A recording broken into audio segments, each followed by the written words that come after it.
Hello and welcome.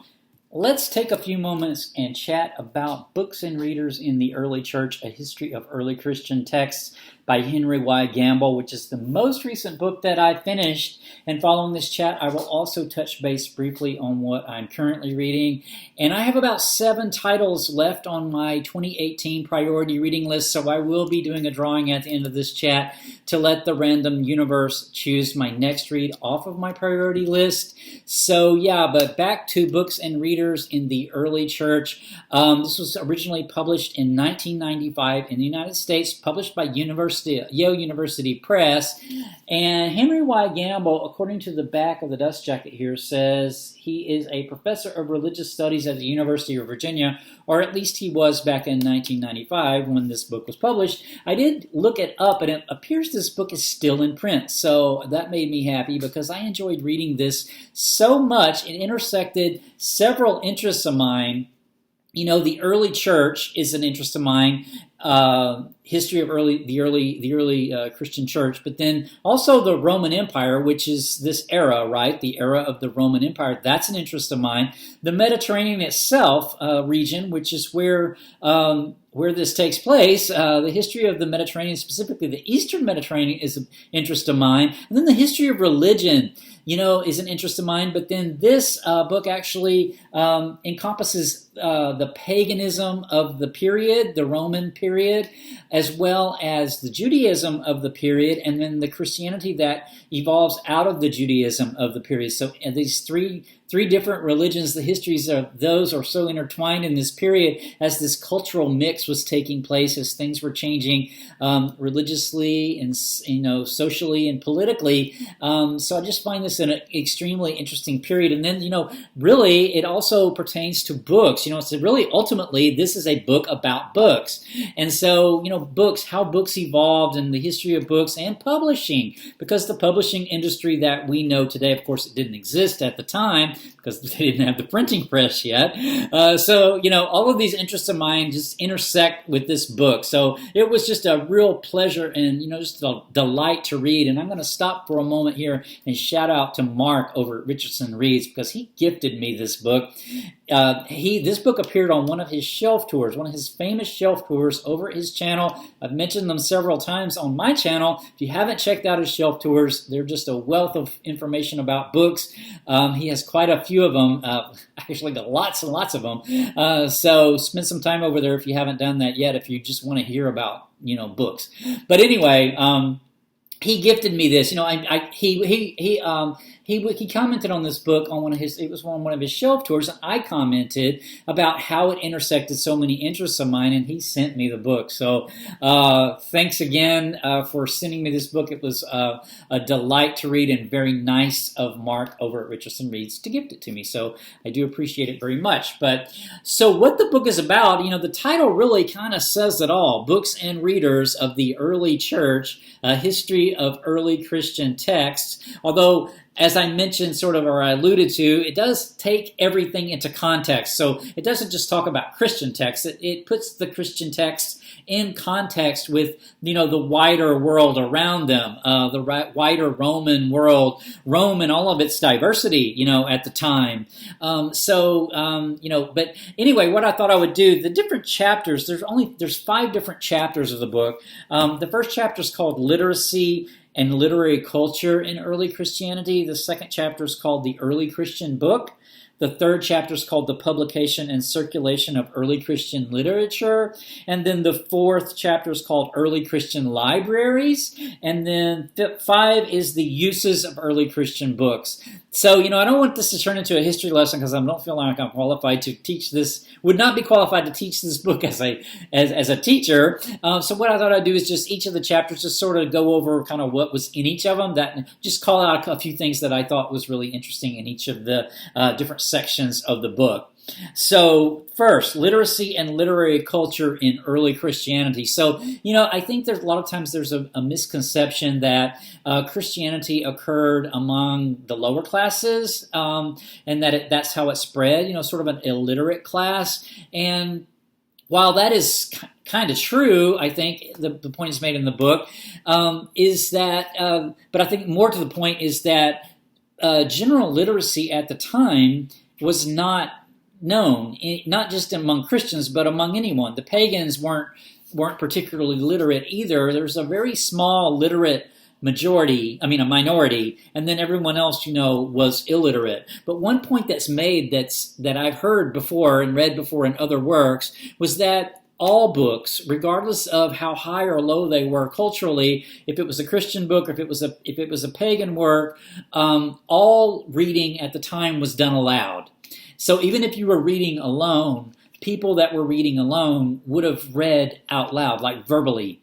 And so it was very, books were structured in this way. They were constructed in this way. They were constructed with how they would sound more so than how they would read silently. Like, I think, that's kind of alien to us today, because I think writers even today, they write for a thoughtful person, who gets lost in their inward thoughts. This is not how books were structured back in the ancient world. And this sort of reading aloud, I read a book on Chaucer, Geoffrey Chaucer, the writer of the Canterbury Tales, sort of from the Middle Ages, late Middle Ages. And they made the point in that book as well that, books were still being more or less read out loud at that time. So I thought that was really interesting to find out. So literacy wasn't really important. What the early Christians were reading were actually, the early Christian writings. Of course, the gospel, the New Testament and the Bible as we know it today did not exist yet.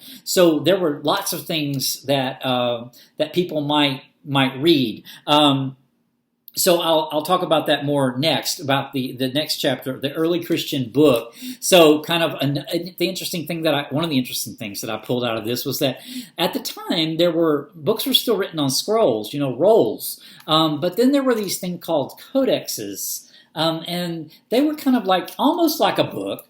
But they weren't as common, but they were kind of not this shape necessarily, but they were bookish in that, it wasn't rolled up. So they were more portable. And so the Christians, the early Christians, having something read from the letters of Paul were early popular things, and also Acts from the New Testament, the book of Acts, and then the early Gospels. They would read these as part of their meeting. So when Christians would meet, there would be someone among the group who could read. The rest of the people may or may not have been literate, but they came for a reading from this book, and so they needed these works that were more portable. So a roll is not as easy to manipulate in this way, right? As far as it goes, a codex would have had pages, kind of in a way.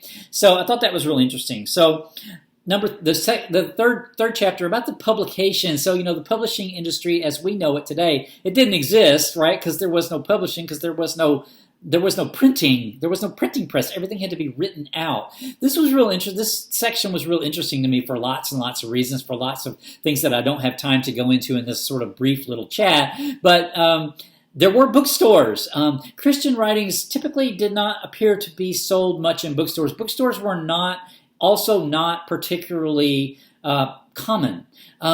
But how people came across books would be there would be a master copy somewhere. The author would make a master copy, and then it would really circulate by word of mouth, go make you a copy, and then someone would make a copy. And they really kept these master copies to try to prevent adulteration of the text. Because someone could take your book and then change it however they wanted to, really, and then it would get copied and, the error would be spread. So they really they were aware of this danger and they really tried to avoid it. And it's for the early Christian writings, of course, truth was important to them, being an authoritative source, like an authoritative letter from Paul. And so they really worked hard to try to keep their text unadulterated, with having official copies associated with different churches. And so that leads us into the next section, which was about early Christian libraries. So libraries, early churches sometimes were in people's homes, and then sometimes they would have these little libraries. But then some of the big centers of Christianity had big, major libraries that have been lost to history. But these were places that had authoritative texts. Like that, so a person would go there and either could have one copied there. There were scribes and things that could do the copying for you, or be able to copy them themselves. So I thought that was real interesting. And then before I move on to the next section of how these things moved across Christianity. So Christianity eventually encompassed sort of the whole Mediterranean world and beyond, even in Britain and such. So, but they were able to, he talks about in the book here, how fast sometimes communications among the different churches could travel, because it would go from, somewhere like Antioch and then wind up in, Gaul. So all the way across the other side of the Mediterranean. So, but because it would go by hand. And so I think he makes the point here, it's his idea that the Christian books actually traveled and circulated faster than non-Christian books, because they had this reason, they had this purpose of a religious purpose, whereas the pagan the pagan religions didn't really have this associated text, and the Jewish texts were different, and so they weren't. They were more tightly controlled, and so they also traveled, but not quite as rapidly during this period as the Christian texts did. So then, 5, the uses of early Christian books, the last sort of section.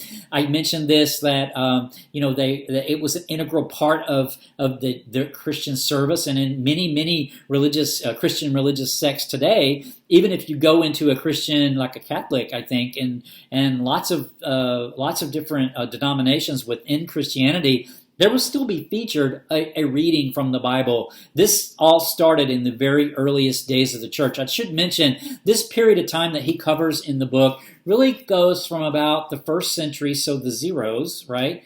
The first century all the way up until about the 5th, so around the 400s. From around the first century all the way up to the 400s is the period of time that he covers here, what he calls the early church. So yeah, I am almost out of time, so I think I'll stop the chat with that. I did love reading this, so much fun to delve into this era and just sort of see the books, get a feel for what the books were like at the time and how they were made and what they looked like and how people used them, how they stored them. The Christian books were, like I mentioned, very pragmatic. They were part of the actual practice of religion, so they were tools. So I thought that was kind of cool. So, all right, I'm out of time for the chat, so I'll end the chat with that. Touch base briefly on what I'm currently reading, which is Joseph and His Brothers by Thomas Mann. This is a whopper. I'm about little over a fourth of the way in. This is four books in one book, and I finished the first book, and I'm about more than halfway through the second book, so there are 2 more books in this one volume. But yeah, I am loving this so far. I was wondering if this was going to be a slog, but it's not. It's a family saga, a Bronze Age family saga. Yeah, but not safe for Sunday school. This is not your Sunday school version of Joseph and His Brothers. But it's really been really enjoyable so far. So my next read, I have 7 books on my priority reading list yet to go. So let's see what the random universe wants me to delve into next. I will be reading The Maltese Falcon next. The Maltese Falcon. This was one of my choices. Let me just see if I can pull up the cover quickly, because I'm almost out of time. This was one of my choices for hardboiled detective fiction. I read The Big Sleep.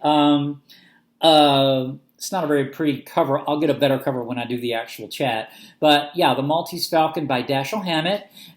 So I read The Big Sleep by Raymond Chandler earlier this year off my priority reading list. So I will be getting to The Maltese Falcon right after Joseph and His Brothers, which will still take me, even though I'm over 400 pages in, this is a 1,500-page whopper, so it's still going to take me a while to get through, but I will get it done fairly soon, I hope, and I will have a chat coming up on it when I am finished. So until next time, take care. Bye.